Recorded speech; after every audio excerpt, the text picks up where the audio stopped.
Bienvenidos al segundo bloque de Alfil TV. Como les había prometido en la pausa anterior, vamos ahora a charlar con el diputado nacional por Córdoba, Hugo Romero, él es radical, sobre el debate en la Cámara de Diputados, las implicancias del entendimiento que se aprobó con mayoría en el Congreso en la economía argentina, en la municipalidad, la provincia y por supuesto en el bolsillo de todos los argentinos.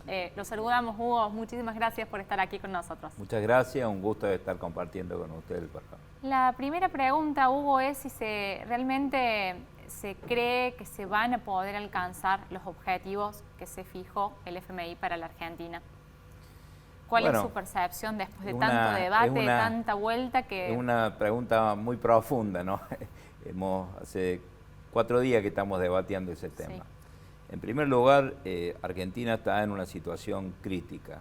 Desde el punto de vista económico, todos los argentinos, a cualquiera vecino que le pregunte, sabe y sufre la situación que vivimos.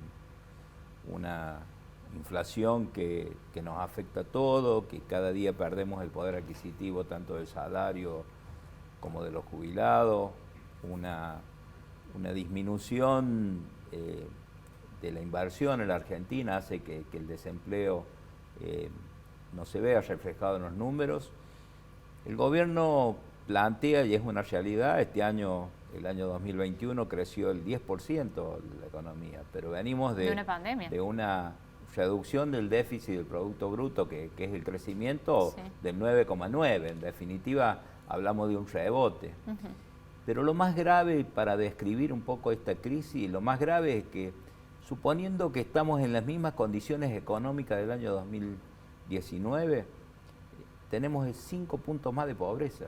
De 35 pasamos al 40, con un problema también de una crisis social después de esta dicotomía entre salud y economía, salud y educación.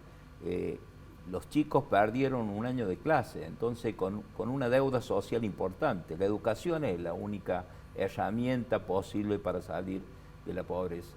Entonces, ante esta situación nos encontramos que hay un vencimiento del Fondo Monetario Internacional, un Banco Central también sin reserva, describiendo también esta crisis. Nos encontramos que el banco no tiene reserva y que hay un vencimiento dentro de unos días para pagarlo. Nuestro primer planteo fue por qué no hicimos las negociaciones antes, por qué no dejamos hasta último momento. Pero bueno, la situación está. Y en función de eso necesitamos tener los argentinos la aprobación por parte del Congreso de la Nación, al menos en este caso en la Cámara de Diputados, luego va a pasar a senadores, para tener la autorización que el Poder Ejecutivo haga un nuevo acuerdo con el Fondo Monetario Internacional. Y dejo claro esto, es un nuevo acuerdo. ¿Y por qué es un nuevo acuerdo? El acuerdo consiste en tomar un préstamo de 45.000 millones de pesos, de los cuales 40.000 se pagan los vencimientos que tenemos ahora y futuro. Se cancela la deuda que tiene Argentina hoy con el fondo. Y 5.000 millones de pesos va a contribuir al déficit fiscal, que es otra cosa que nosotros venimos cuestionando este gobierno. ¿A dónde estaba la discusión? Que seguramente ha sido motivo de noticia permanente en la Argentina. La discusión no estaba, sobre todo nuestra posición política como oposición, si estamos dispuestos a acompañar esa autorización o no. Nosotros desde el primer día dijimos que no conviene el default en la Argentina. El default en la Argentina significa profundizar más la crisis de una manera mucho más profunda y acelerada. Y violenta. Por supuesto que el que más sufre es la gente que tiene menos poder adquisitivo, el asalariado, los jubilados, los que están en una economía informal hoy, que cada vez crece más y cada vez pierde poder adquisitivo. Entonces, ante esa situación nunca pusimos en duda nuestra postura. Nuestra postura es acompañar la autorización del Poder Ejecutivo para salir del default. Ahora bien, ¿dónde estaba la discusión? El gobierno pretendía que aprobemos un programa económico que es el acuerdo que hace el ministro de Economía con el Fondo Monetario Internacional, es decir, el Poder Ejecutivo con el Fondo Monetario Internacional, sobre metas, sobre programa fiscal y financiero, con un compromiso en 36 meses y que ahí marca un poco las proyecciones para el futuro de la Argentina. Pero ¿por qué no lo acompañamos nosotros? ¿Por qué dijimos no vamos a acompañar este proceso? Porque el programa consiste en una continuación del sistema o del modelo de gestión que estableció este gobierno a partir del 10 de diciembre. Una Argentina que se ha profundizado el incremento en los impuestos, que existe mayor recaudación, no por crecimiento económico, sino porque se ha generado nuevos impuestos. Eso afecta a los sectores productivos, eso genera desinversión o falta de incentivo a la inversión, por supuesto disminuye el empleo, y por otro lado un Estado que gasta más de lo que ingresa. Y en esto el planteo concreto es que tenemos que tener un Estado que tenga un gasto eficiente. Y esto no significa ajuste, significa eficiencia en el gasto. Porque no puede ser que un Estado le pida a los argentinos mayor esfuerzo con más impuestos y que no tenga la misma vocación de hacer un esfuerzo interno para disminuir el gasto. ¿Cómo se financia ese déficit? Sí. Que la gente escucha déficit, pero en definitiva, para que lo entienda, gasta más de lo que ingresa. Como en nuestra casa ganamos 10 y constantemente gastamos 20. Bueno, llega un momento que esos 20 hay que pagarlos. Sí. En este caso, la Argentina, ¿cómo lo cubre? Con emisión monetaria o con endeudamiento. Argentina, en estos 2 años, este gobierno creció 52.000 millones de dólares la deuda. 52.000 solamente en 2 años. La deuda total en la Argentina son 363.000 millones. 363.000 millones. Entonces, si seguimos profundizando el déficit fiscal, va a incrementar la deuda, pero lo más grave, y con esto termino porque la estoy haciendo muy larga, lo más grave es que si ese déficit, como ha pasado últimamente, casi el 60% al 70%, se financia con emisión monetaria, eso es la inflación. Esto es la situación que los vecinos cada vez que van al supermercado la viven y la padecen. Entonces un Estado que gasta más, pero que después se da vuelta y lo cobra con más impuestos, pero básicamente con un impuesto encubierto, sí, que es la inflación, que le afecta a la inflación, no estamos dispuestos a convalidar este modelo de gobierno que está profundizado en este programa del Fondo Monetario. Diputado, buenas noches. ¿Cómo le va? Respecto a esto que nos decía del incremento de la deuda, ¿eso es algo propio de Argentina o es algo que ha sucedido en el marco de la pandemia en otros estados nacionales que se encuentran en condiciones similares? Mira, esa es la gran discusión. Depende del lado del lugar donde está sentado, a qué bloque pertenece, es la visión de la deuda. La mirada, por supuesto. Bueno, la de Juntos por el Cambio. Lo cierto, que la deuda ha crecido a lo largo de la historia argentina. Sí. La deuda viene creciendo permanentemente. ¿Cuál es la causa? Un Estado que gasta más. Insisto, si en tu casa venís gastando más de lo que te ingresa de manera permanente, empezás a cubrir tu tarjeta de crédito, después sacás un crédito, después hipotecar tu casa y cada vez se va complicando más. Justamente lo que le pasa a Argentina.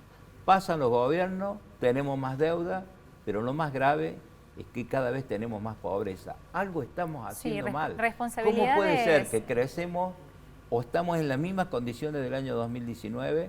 Porque bajamos el 10%, el 2021 subimos el 10%, estaríamos equilibrados, pero tenemos el 5%, 5 puntos más de pobreza.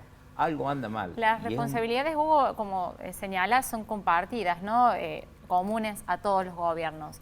Pero es llamativo el silencio de Cristina Fernández de Kirchner en este contexto de discusión. ¿Cómo crees que el silencio, entre comillas, ¿no? Porque ya ha hablado a través de la Cámpora y de su hijo, ¿cómo crees que se va a dar la discusión en el Senado ahora? Mira, ¿qué especulaciones hacían anoche? Yo la verdad, y en estos últimos 2 días o 3 días, en los distintos medios que he tenido la oportunidad de estar, me han preguntado sobre la crisis interna que tiene el gobierno.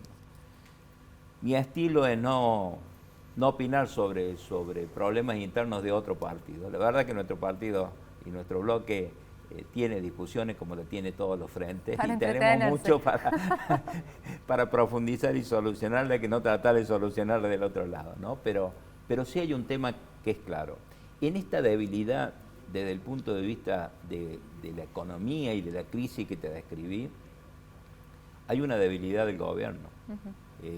Esto de haber votado en contra un sector del oficialismo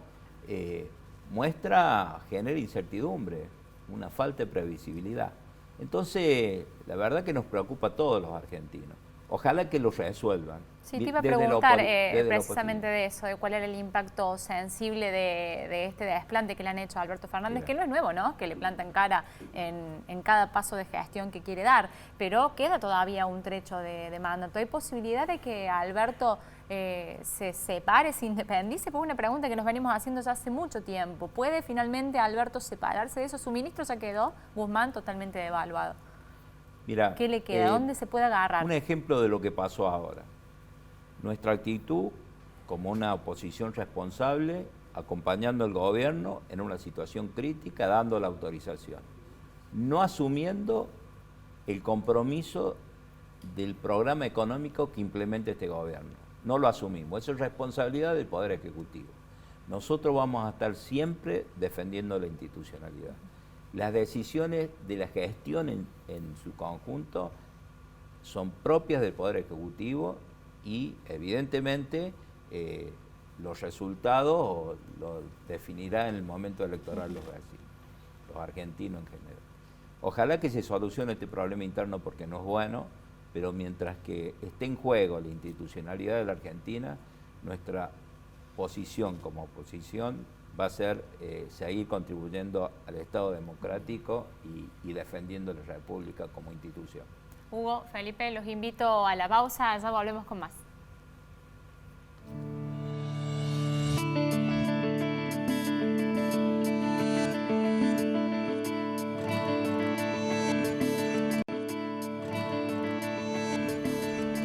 Seguimos con el tercer bloque de Alfil TV, seguimos conversando con el diputado nacional Hugo Romero del UCR. Hugo, veníamos hablando del acuerdo con el Fondo Monetario Internacional y me gustaría hacerle una pregunta doble, si se quiere. La primera es, el Frente de Todos festejó que este acuerdo no demanda una reforma laboral ni una reforma previsional. Me gustaría saber si usted tiene la misma percepción de que esto no va a ser necesario en los próximos años en Argentina. Y la segunda es, ¿quién en mayor proporción va a terminar pagando el acuerdo con el FMI? Porque se vio una situación muy singular en la Cámara de que tanto los libertarios como el Frente de Izquierda votaron igual, pero por motivos casi opuestos. Me gustaría saber cuál es la evaluación de Juntos por el Cambio sobre quién caen, sobre qué sector caen las mayores responsabilidades. Bueno, la verdad que esta última pregunta es una pregunta muy buena, ¿no? Porque la verdad que la oposición sobre las distintas visiones de la negatividad del fondo, una por el lado de la izquierda porque tiene una historia contra el fondo y otra porque el fondo no hace los ajustes que a su entender tiene que hacer. Bueno, ahí fueron posiciones que se unieron para votar en contra, además de una discusión ideológica dentro del Frente de Todos. Con respecto a las consecuencias o quiénes van a pagar la situación de las medidas del fondo y de las reformas estructurales que necesita, lo dije hace un ratito, es mucho más profundo que analizar reformas puntuales que hay que hacerlo. Lo primero que hay que pensar en una Argentina que necesitamos un Estado que tenga equilibradas las cuentas. Para tener equilibradas las cuentas hay que trabajar en la eficiencia del gasto. Insisto, y lo digo varias veces, no ajuste, eficiente del gasto. Un Estado cuando tenés el 40% de pobres tenés que sostener esta estructura de pobreza a través de programas sociales, orientando estos programas que a través de la capacitación y la educación se transformen en puestos de trabajo y dejar de ser programas puntuales sociales de manera permanente. Pero para eso necesitamos una Argentina que crezca. El crecimiento tiene que venir también de la mano de un crecimiento de la economía con una reforma tributaria que no asfixie a los sectores productivos.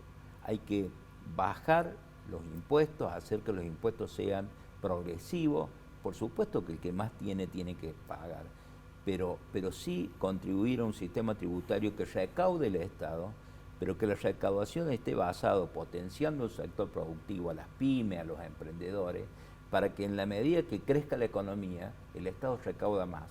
Y de esa forma lograr el equilibrio. Si tenés un país equilibrado, tenés la posibilidad de tener un país que genere confianza y certeza. Por otro lado, necesitas un programa de gobierno que garantice fortalecer la seguridad jurídica. No podés un Estado permanentemente poner en jaque o discusiones con el Poder Judicial, por ejemplo, que son poderes independientes. Esa independencia de los poderes da seguridad jurídica. Teniendo seguridad jurídica y un programa equilibrado fiscal de la Argentina, es decir, que no tengamos déficit permanente, vamos a ir teniendo confianza y la confianza genera inversión. Y también vamos a tener algo que es importante. El Banco Central, con un Estado equilibrado, no va a tener que darle plata para financiar el déficit, no va a tener que emitir y generar inflación. Y empezamos a creer, y tenemos que empezar a creer, en nuestra moneda. Hoy cuando tenés algo en el bolsillo, tenés dos cosas. Primero, si esa plata que tenés la destinás a gastar, pensás en pesos. Si pensás en ahorro, estás pensando en dólares. Porque no tenés confianza en tu moneda. Un país que no tiene confianza en tu moneda no tiene crecimiento. Dentro de este programa de gobierno hay reformas estructurales que hay que hacer. Las reformas laborales es un tema, pero la reforma laboral tiene que tener, contemplando los derechos de trabajadores, pero atendiendo que hay una nueva situación en el mercado laboral que hay que contemplarla, hay que actualizarla, hay que modernizarla. Esas son las reformas estructurales. Cuando hablamos de reforma, lo primero que empezamos a ver choque de intereses porque estamos perdiendo derechos. Y lo que hay que hacer es legislar para mejorar los derechos que tenemos hoy. ¿Qué derecho tiene un trabajador que hoy está en informalidad? Hay que lograr una reforma estructural, con una reforma de un programa económico, con una reforma relacionada con lo laboral, para que ese desocupado o que está en una situación informal pase a ser formal. Y eso se logra con seguridad jurídica, con confianza, con inversión, y eso genera trabajo. Y con un gran consenso político también. ¿Se ve en el 2023 que se logre un consenso político de ese nivel para llevar adelante estas reformas estructurales? Bueno, ese es el desafío de los que pretendemos gobernar a partir del 2023. La sociedad hoy no cree en la dirigencia política. La sociedad ya no se compra más eslogan. La sociedad va a ir construyendo y viendo cuáles son las alternativas en función de un programa serio, pero más que un discurso y un eslogan, las acciones concretas que se presentan o que se prometen para el futuro. Hoy prometer planes sociales, yo creo que la gente no lo vota. Lo demostró en la última elección.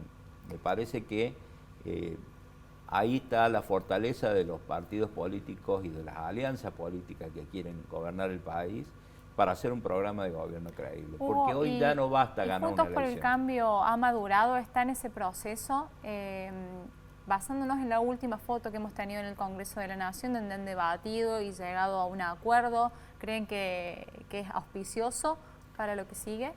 Juntos por el Cambio tiene un desafío importante. Tienen una posibilidad concreta de gobernar en la medida que genere un programa económico que esté discutido con todos los actores que conforman Juntos por el Cambio y que, aparte de discutidos, se encuentren incluidos todos.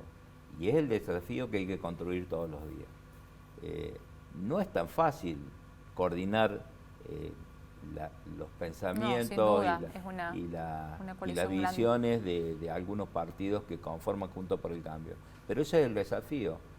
Sí estamos convencidos que es un instrumento. Desde el radicalismo estamos convencidos también que tenemos que profundizar el radicalismo dentro de Juntos por el Cambio. Por eso estamos trabajando mucho en el radicalismo. Hay candidatos a nivel nacional como Morales, como Manes, como Lustó, como tantos otros que tienen un programa y una visión y una intención de liderar un proceso y están recorriendo la provincia, escuchando a los argentinos. En definitiva, el radicalismo está teniendo líderes importantes que pueden potenciar a Juntos por el Cambio, pero conducir Juntos por el Cambio. Y que generen expectativa nuevamente en la sociedad. Ahora, hablando de candidatos a nivel local, por estos momentos se está debatiendo entre los 6 partidos que componen la Alianza Juntos por el Cambio en Córdoba el método de selección de candidatos. Hugo, nosotros le hacemos esta pregunta a todos los invitados. ¿Debería haber en Juntos por el Cambio Córdoba una interna o los candidatos deberían surgir de la mejor posición que ostenten en las encuestas? Mirá, vos sabés que yo soy de Villa de Soto, del noroeste de la provincia de Córdoba. Y en nuestra zona siempre decimos, hay que poner el caballo adelante del caballo. En Córdoba hay que hacer un programa de gobierno. En Córdoba tenemos que estar convencidos, si queremos gobernar Córdoba, hay que trabajar en un programa de gobierno. Que sea alternativa hacemos por Córdoba. Y a través de ese programa de gobierno, escuchando todos los actores, Córdoba es muy amplia, tiene que haber una propuesta integral. A partir de ahí, utilizar metodologías de candidato. Por supuesto que metodologías de reglas de juego sobre las distintas aspiraciones que son lógicas tiene que existir y se está trabajando en ese consenso. Pero más allá de la discusión quién lleva la bandera, es saber qué propuesta vamos a hacer a los cordobeses. La única forma de ganar Córdoba es con una propuesta creíble y sobre todo trabajada no en un momento electoral.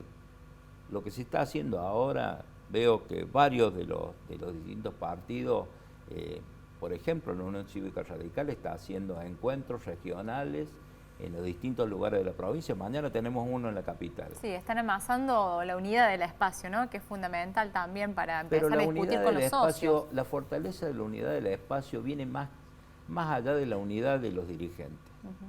Hay que buscar las propuestas, hay que buscar lograr una propuesta que se identifique los cordobeses y que la pueda votar.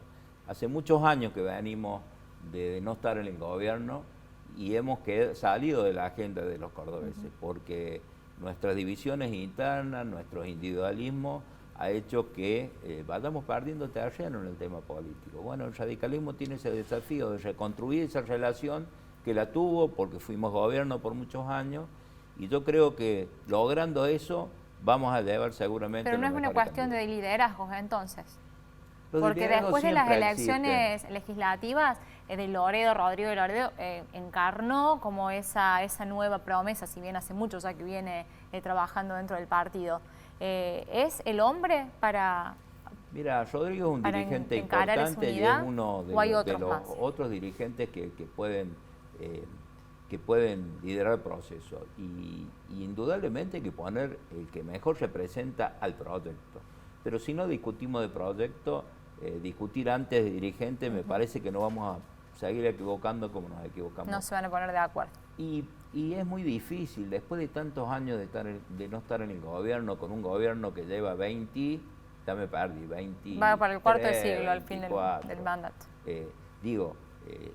Está en una posición de gobierno que eso hace que no existe una estructura partidaria. Hay una estructura de gobierno que cuando llega a las elecciones tiene una fortaleza importante. Bueno, nuestro desafío es ocupar los espacios de gobierno en función de ese proyecto. Pero hay opiniones contundentes, ¿no? Llegó el momento de reflejarlo. Entonces lo enfrento a una declaración que dijo acá un correligionario suyo 2 semanas atrás, Oscar Aguad, dijo casi textualmente que la mesa de Juntos por el Cambio tenía enfrente un trabajo muy fácil, que yo lo había resuelto el proceso electoral del año pasado y que el candidato a gobernador tenía que ser Luis Juez y el candidato a intendente Rodrigo de Loredo. Presumo, por lo que acaba de decir, que usted no está de acuerdo, no sé. No, yo no dije eso. No, yo dije, me parece bien y es una posición de Oscar y quizás pueden ser candidatos después del proceso interno que sean ellos u otros. Lo que sí digo es que sería bueno a la sociedad, más allá de decirle quién sea el candidato, decirle qué vamos a hacer cuando llegamos al gobierno del municipio, llegamos de la provincia. Es mi visión, no descalifico a nadie y aparte... No pienso que lo descalifique, simplemente tal vez piensa distinto, pero te digo, no es no fijar posición sobre esos comentarios que conozco a Oscar, tengo gran estima y indudablemente es un dirigente que tiene una visión y hay que escucharlo. Eso es lo que tenemos que hacer. Soledad Carrizo propuso internas. ¿Es viable? Una interna va a ser muy costosa, muy difícil organizar porque no hay paso. ¿Pero puede ser un mecanismo? La mesa de Juntos por el Cambio está buscando mecanismos para poder encauzar todas las aspiraciones de los distintos sectores y encontrar un punto de encuentro. Pero tenemos que, junto con ese proyecto de definición de candidato, insisto, hay que trabajar fuertemente. Hace poco que estuvimos conversando con ustedes y un grupo de amigos, y yo les decía esto, ¿no? Y parece muy utópico. Ahora, no puede ser, y en una Argentina que necesitamos previsibilidad, no puede ser que cuando se gane el gobierno empezamos a buscar los equipos económicos y la sociedad empiece a saber quiénes van a ser los distintos actores que conforman un programa de gobierno. No puede ser esto.